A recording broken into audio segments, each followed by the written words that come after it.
Olá, a paz do Senhor, que bom!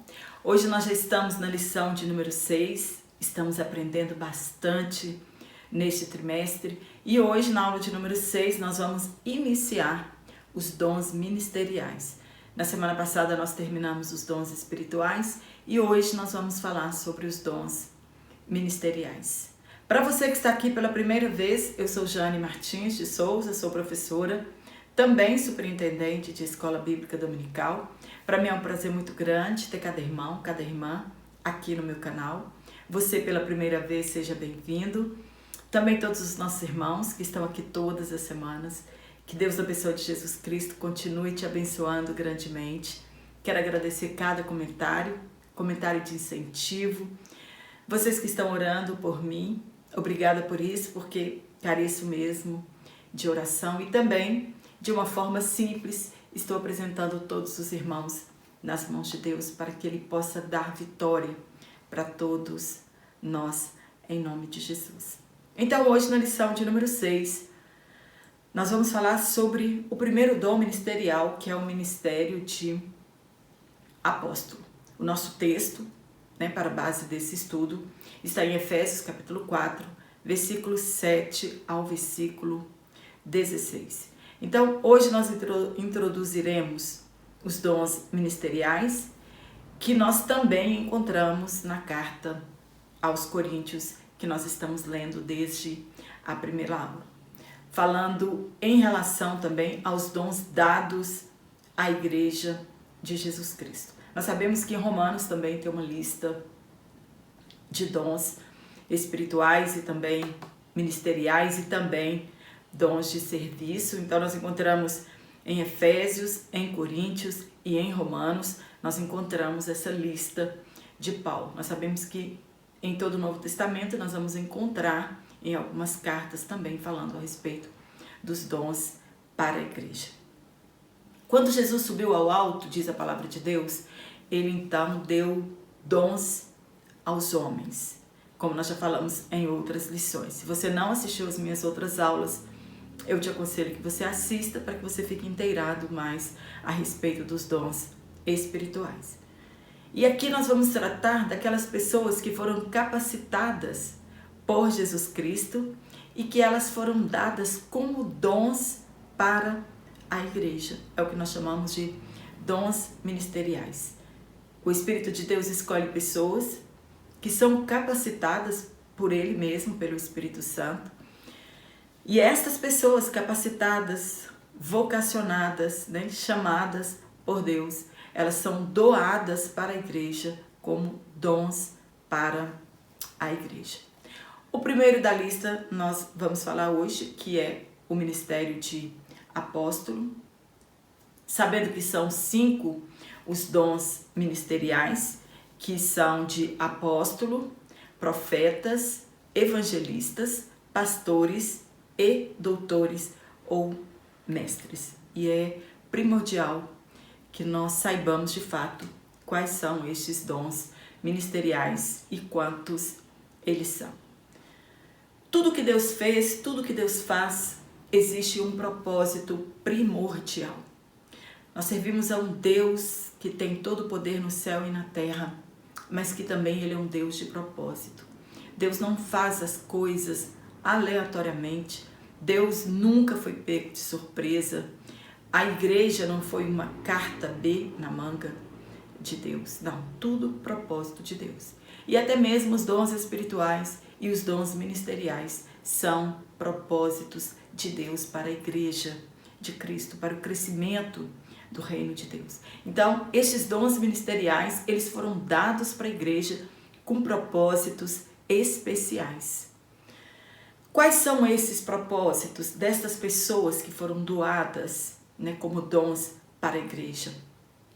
Elas têm a tarefa de liderar esta igreja local que foi entregue a eles, e eles também ajudam os membros a desenvolver a sua capacidade de ministrar. Quando nós falamos de ministrar, nós estamos falando de serviço. E então essas pessoas que têm esse dom de ministério, ministerial, elas ensinam essas pessoas a tem a capacidade de ministrar. Ela ajuda, essas pessoas que foram dadas como dons, elas ajudam cada membro a encontrar e usar os seus dons espirituais. As pessoas, elas são direcionadas para isso. Os dons ministeriais, eles falam da organização da igreja, mas como um organismo vivo, não como uma organização secular. Quando nós tratamos da organização da igreja, nós estamos tratando de um organismo vivo, e cada um de nós, dentro deste corpo, somos membros de igual importância para o reino de Deus. Nós somos pedras vivas neste edifício. Então, quando nós estamos falando do corpo de Cristo, da igreja invisível, mesmo estas pessoas que têm dons ministeriais, elas são pedras vivas, elas também são membros dentro deste corpo. Pedro escreveu a respeito disso, que todos nós somos reis e sacerdotes na casa de Deus. Então, todos em particular têm esta mesma função. No ponto 1, o termo, entre aspas, apóstolo. O que significa a palavra apóstolo? De fato, a palavra apóstolo significa mensageiro, uma pessoa que foi enviada, alguém enviado para uma missão especial. Apóstolo, nós precisamos entender. Apóstolo não é hierarquia, não é poder. Apóstolo é dom. Então, todos esses dons ministeriais são dons, são pessoas que se tornaram dons e foram doadas para a igreja. Então, no ministério, no corpo da igreja, não existe essa hierarquia de apóstolo. Apóstolo não é posição, e sim ela é uma função que algumas pessoas foram designadas a cumprir. Podemos dizer assim, uma missão. Foi um ofício especial nos primórdios da igreja. Os apóstolos, os 12 apóstolos de Jesus, eles não tiveram sucessores e eles executaram uma obra única para o Senhor Jesus. No Novo Testamento, a palavra apóstolo, ela é tanto usada no sentido amplo como no sentido restrito. No decorrer da lição, nós vamos entender porque ela foi usada no sentido amplo e porque ela foi usada no sentido restrito da palavra. Todo apostolado, ele é centrado em Jesus. Jesus, ele é o apóstolo enviado por Deus para ser o Salvador do mundo. Jesus foi enviado por Deus, foi ungido pelo Espírito Santo. Ele é o apóstolo por excelência. Os 12, eles foram selecionados para serem companheiros de Jesus, viver o dia a dia com Jesus. Eles levantavam, dormiam juntos, caminhavam juntos, almoçavam juntos, jantavam juntos, faziam missão juntos. Então, estes 12 foram separados, escolhidos a dedo para serem companheiros de Jesus durante o seu ministério terreno de 3 anos e meio. E foram escolhidos também para proclamar o Evangelho no mundo todo daquela época. Durante o ministério de Jesus, os 12 serviram como seus representantes. Eles eram representantes de Jesus naquele tempo. E haviam outros também, outros discípulos que andavam com Jesus e que também, de uma forma ou outra, representavam a Jesus. Nós encontramos no Novo Testamento um grupo de 72 que foram enviados. Algumas traduções dizem um grupo de 70, outras traduções dizem um grupo de 72 homens.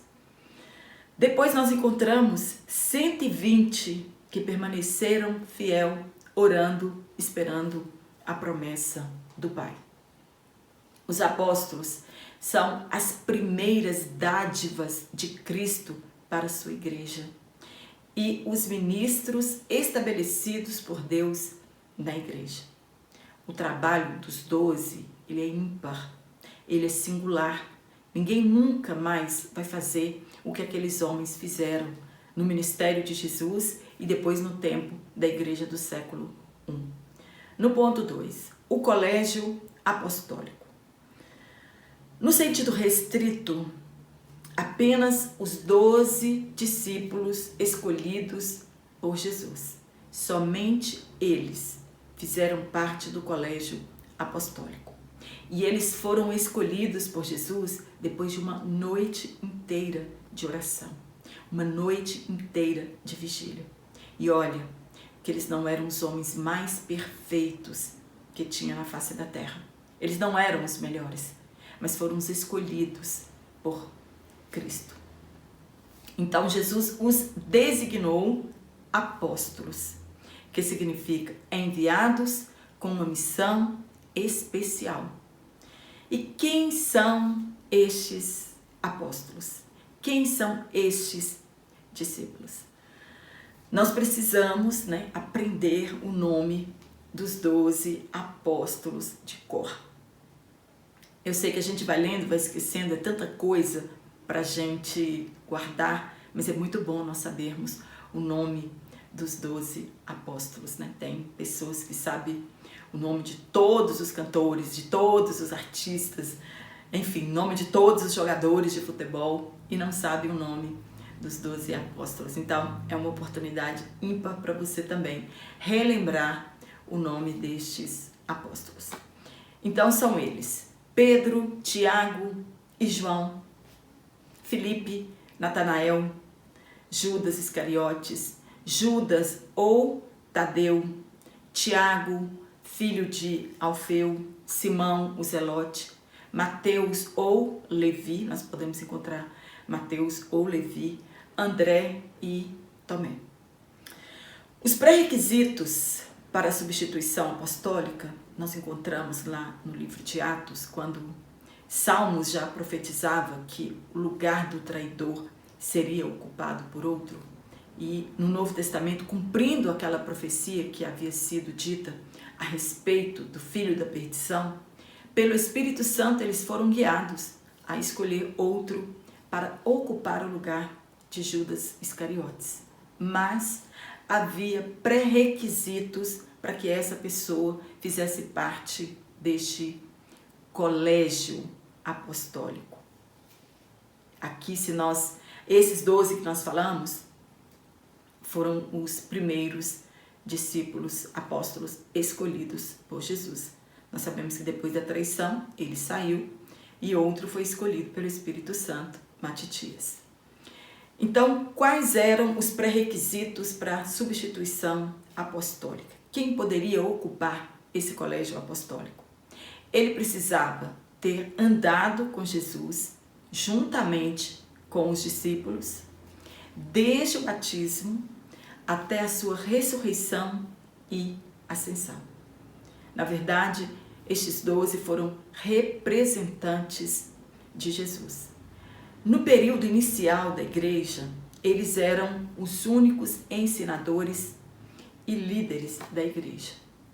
E outros ofícios foram derivados deles, diáconos e presbíteros. Eles foram chamados e separados por Jesus, do meio de uma multidão. Jesus escolheu 12 homens para ir e representá-lo, ser embaixador dele aqui na face da terra. Eles foram escolhidos para levar a mensagem do Evangelho. Não eram perfeitos. Deus nunca foi em busca ou à procura de pessoas perfeitas, porque pessoas perfeitas, elas não existem. Quando nós lemos a Galeria dos Heróis da Fé, quando nós lemos o livro dos Heróis da Fé, nós encontramos que esses homens não eram perfeitos também, mas aprove a Deus os escolher e os capacitar para aquela grande obra. Mas não eram perfeitos, mas eles constituíram a base ministerial para o desenvolvimento e expansão da igreja no mundo. Tudo começou com eles. Eles é o fundamento da igreja. Eles são o alicerce da igreja. Aqueles a quem e através de quem o mistério foi revelado. Foi por intermédio deles que o mistério da igreja, da salvação, o mistério de Cristo foi revelado para as pessoas. No ponto 3, a singularidade dos 12. Muitos andaram com Jesus. Dezenas de milhares de pessoas seguiam a Jesus todos os dias. Porém, foram somente 12 escolhidos por Jesus, que faziam parte do seu dia a dia. Eles foram convocados pessoalmente por Jesus. Eles receberam autoridade para exercer este ministério. Você tem que receber autoridade vinda de Deus. Então, eles receberam autoridade de ir pregar o evangelho, receberam autoridade de curar os enfermos, receberam autoridade para expulsar os demônios, receberam autoridade para ligar e desligar. Essa autoridade que foi dada a ele foi dada por Jesus. Então, eles receberam a autoridade de Jesus para operar milagres. Andaram com Jesus desde o início do seu ministério até a sua ascensão. Aprenderam com Jesus o evangelho do reino. Antes de saírem definitivamente para a missão, eles receberam autoridade, eles receberam poder. Jesus assoprou sobre eles o Espírito Santo quando Jesus ressuscitou e apareceu no domingo para eles, onde eles estavam reunidos. Depois, Jesus os revestiu de poder, batizando-os com o Espírito Santo e dando revestimento para eles de poder. Antes de ascender aos céus, Jesus então formou a grande comissão e os enviou a pregar o evangelho ao mundo todo e fazer discípulos. O mesmo ensinamento que eles receberam de Jesus, eles deveriam passar para os novos crentes. Eles eram ganhadores de almas. Eles deviam ensinar aquelas pessoas a continuar firme no Evangelho de Cristo.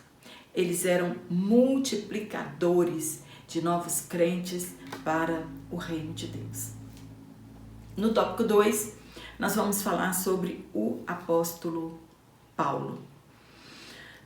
Nós ouvimos muitas histórias ao decorrer da nossa caminhada de fé, de aprendizado da palavra de Deus, e as pessoas falam muitas coisas a respeito do apóstolo Paulo. E hoje nós vamos aprender um pouquinho sobre ele. Paulo, em suas cartas, ele se identificava como apóstolo.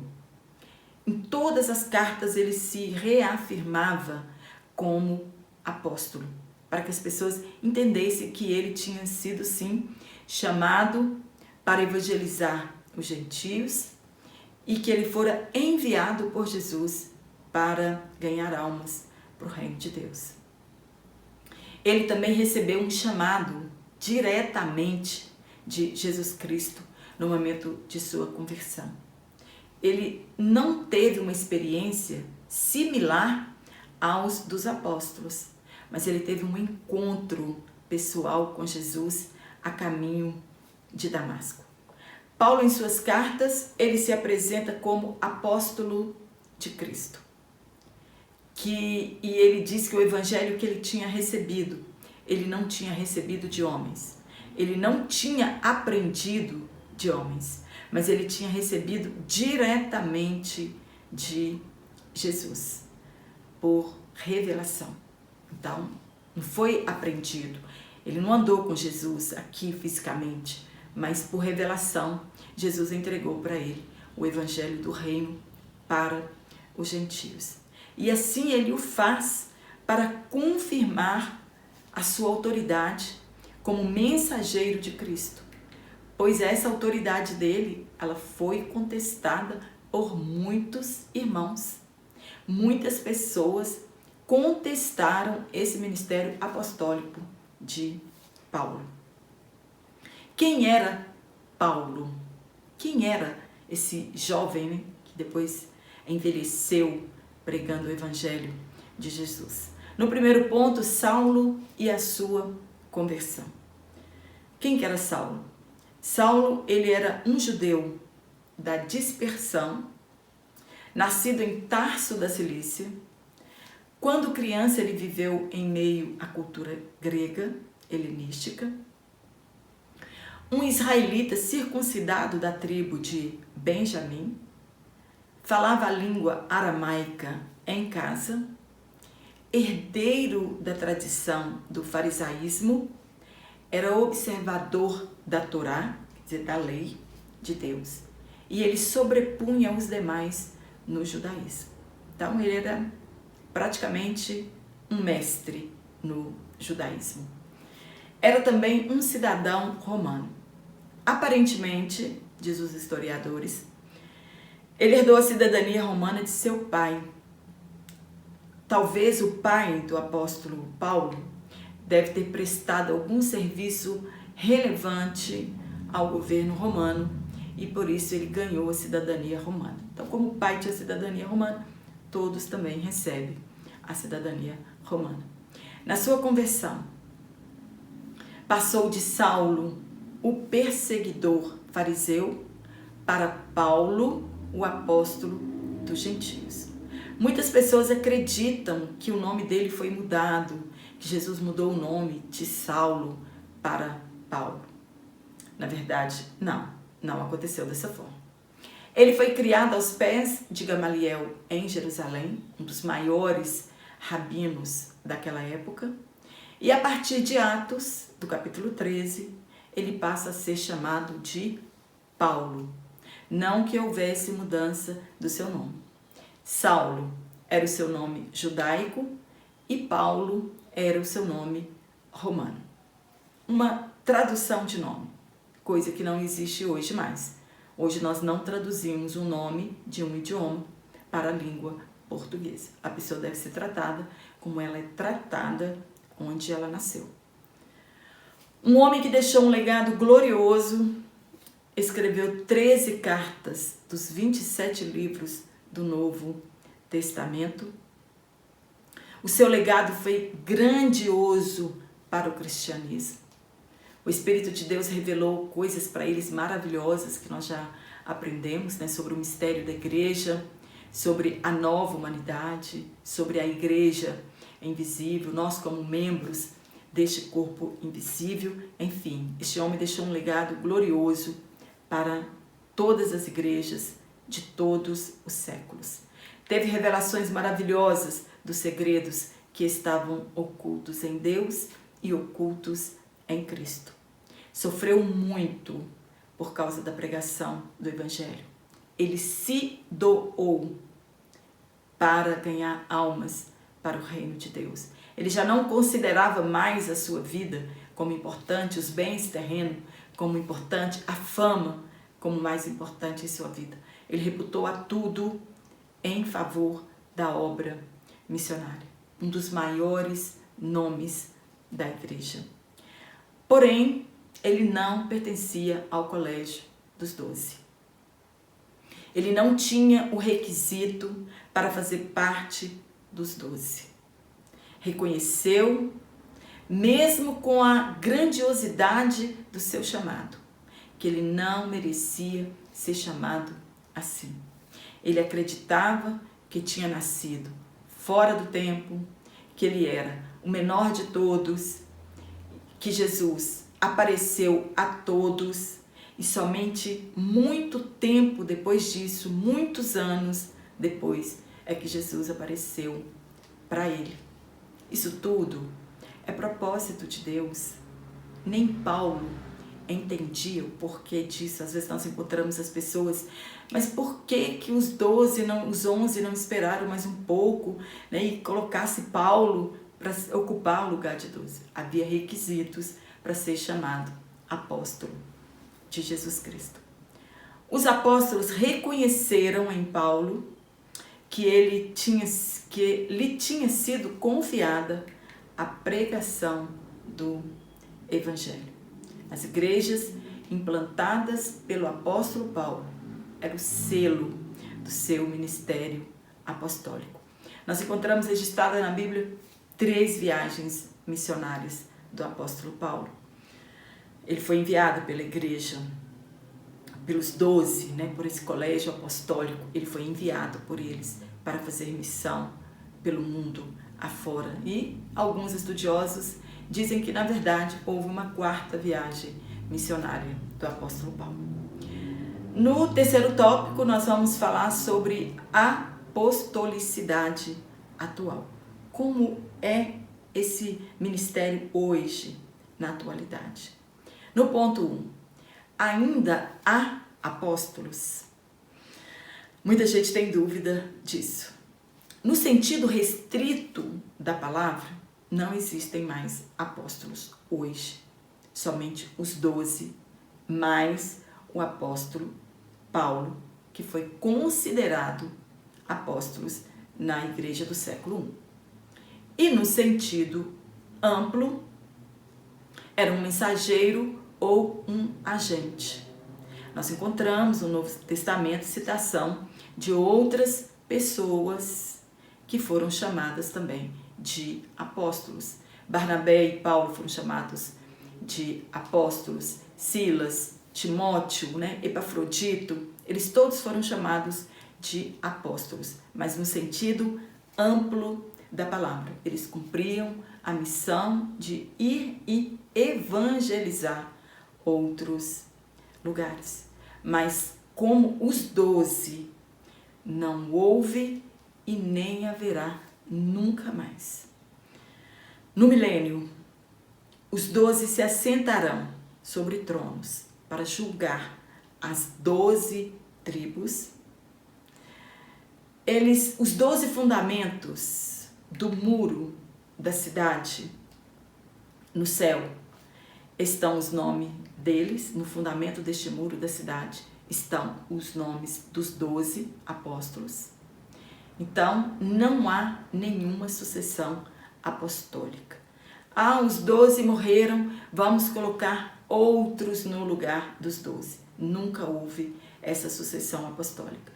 Isso não foi passado de pai para filho, nem de geração em geração na igreja. Com o passar dos tempos, os papas restringiu o termo a eles, como descendentes espirituais de Pedro. Isso foi no ano 581 depois de Cristo.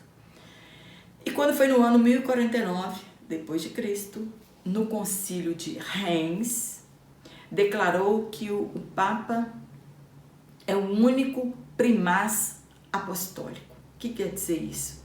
O que ocupa uma posição superior aos demais ministérios, bispos e arcebispos. Em um sentido amplo, Paulo pôde chamar os apóstolos falsos de super-apóstolos. Quando Paulo está escrevendo para a igreja de Corinto e fala sobre os super-apóstolos, ele não está se referindo ao colegiado apostólico dos 12, mas sim daqueles falsos apóstolos que tinham introduzido na igreja de Corinto. E ele cita, como eu já falei aqui, Timóteo, Barnabé, Silas, porque todos eles foram enviados para a obra missionária em um sentido amplo. Eles também eram apóstolos. E no sentido geral, continua sendo essencial para a obra de Deus o envio destas pessoas para o propósito de Deus na igreja. Se as igrejas locais elas cessarem de enviar pessoas assim, cheias do Espírito Santo, cheias de amor pelas almas, a propagação do Evangelho no mundo ficará estagnada. Então, sempre, pessoas cheias do Espírito Santo, vocacionadas para esta obra missionária, elas serão chamadas e enviadas para fazer novos discípulos. Quando tais pessoas vocacionadas por Deus são enviadas pelas igrejas locais, nós estamos cumprindo a obra missionária, o chamado, para a grande comissão, e estaremos sendo fiéis à grande comissão de Jesus.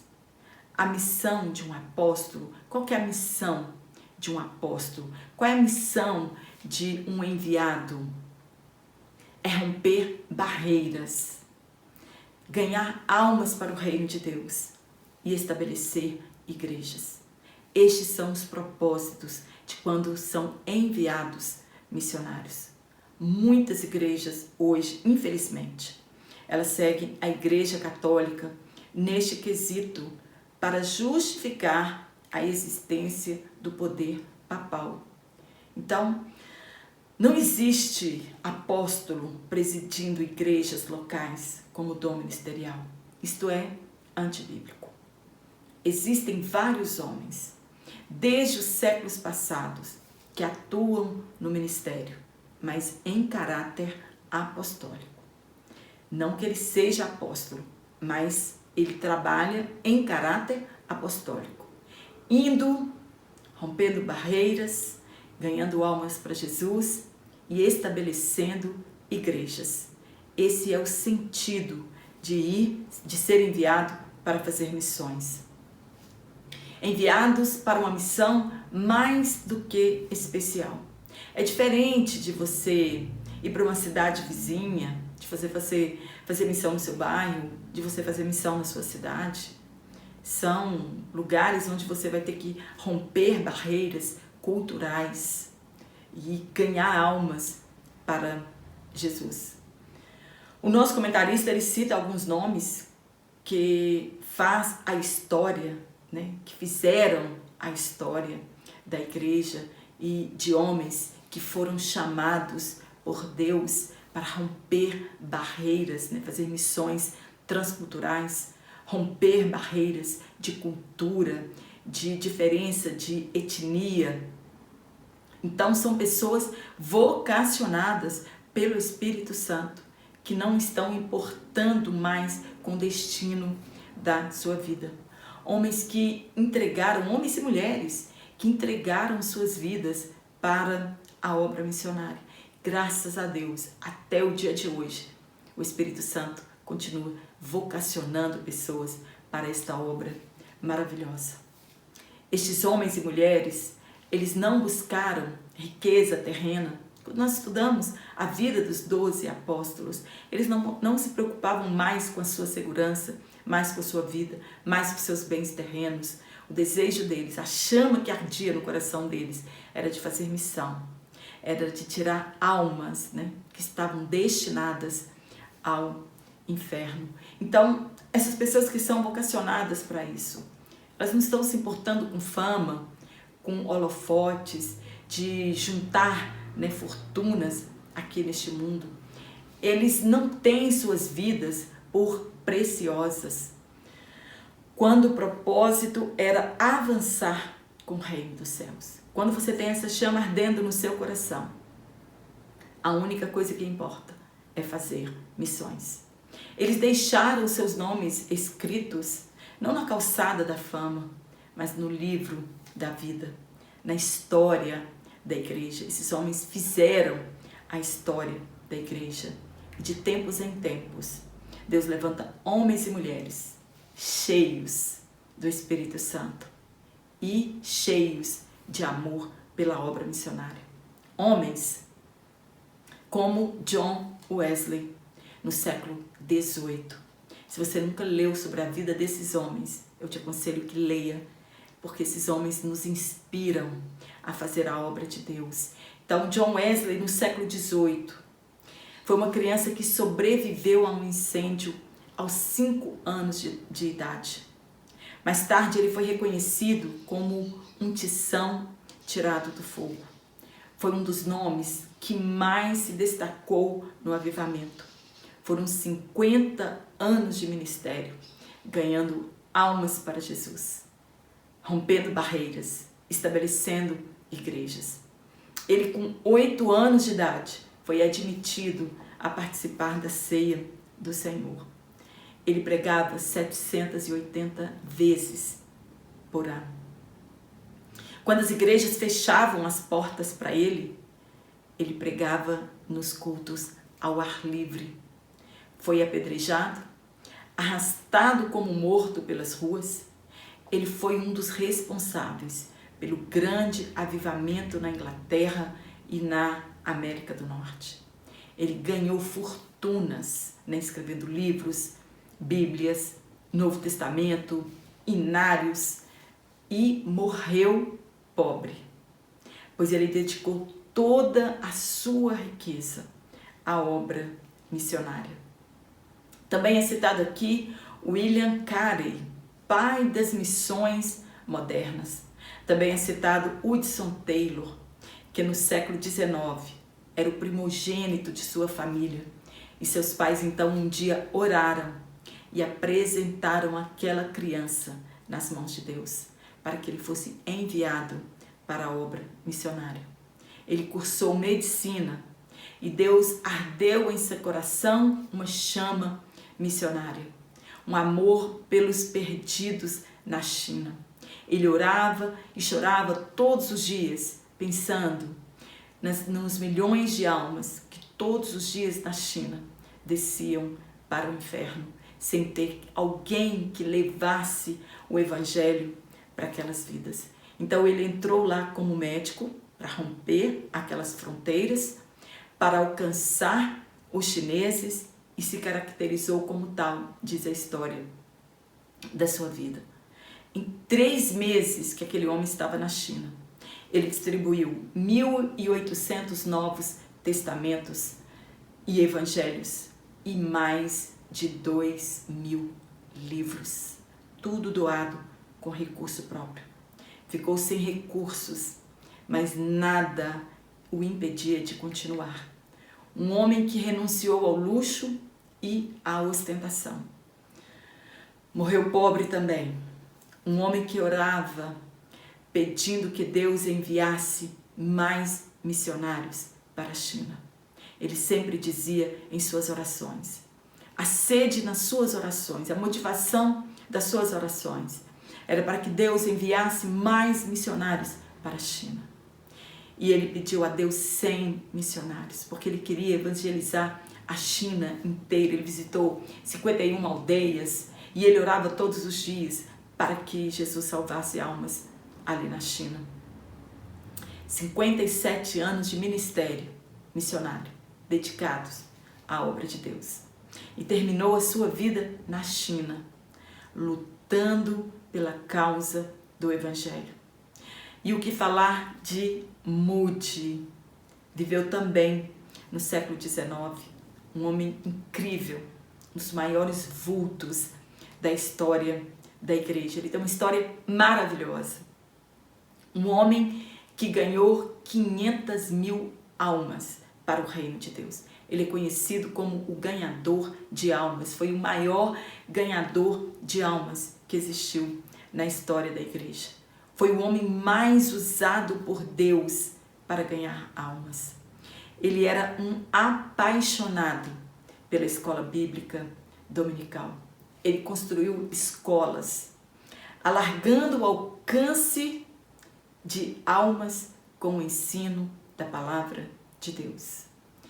Quando ele quis ser professor de escola bíblica, o pastor daquela igreja disse para ele, você tem que arrumar o banco e você tem que encher o banco com os seus alunos, porque tem mais professores do que alunos.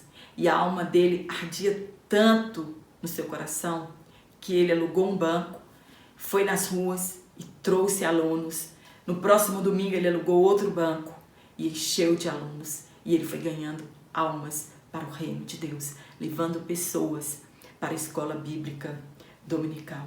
Ele tinha de arrumar os seus próprios alunos. E hoje, infelizmente, tantas pessoas, tantas igrejas fechadas para a escola dominical, porque ninguém se dispõe a ensinar estas pessoas. elas não querem fazer a obra. Infelizmente, muitos, até muitos líderes, desprezam a escola bíblica dominical, enquanto que Moody nos deixou um exemplo maravilhoso de paixão. Para você fazer discípulos, você precisa ensiná-los, né? E não tem um lugar melhor do que uma escola bíblica dominical. E Moody, então, a história da vida desse homem é um exemplo para nós. E a paixão que ele tinha pelas almas fez com que lotasse a igreja de novos alunos. Já pensou? Uma escola bíblica dominical com uma assistência de 1.500 alunos todos os domingos. Assim era a escola bíblica em Chicago. Ele escreveu que as horas mais alegres de sua vida era quando ele estava em uma escola dominical. E para nós professores é um prazer muito grande quando nós estamos na escola bíblica dominical. Ele impactou a sua geração. Ele foi contemporâneo de Spurgeon na Inglaterra, que nós não temos tempo de falar sobre as histórias maravilhosas destes grandes homens de Deus que foram vocacionados, foram usados como uma tocha de fogo na sua geração. Ele foi o responsável por um avivamento mundial decorrente da unção que ele recebeu do Espírito Santo. Ele era gago e um dia no culto ele orou a Deus pedindo que usasse a sua língua de gago para proclamar o Cristo crucificado. E assim aconteceu na sua vida.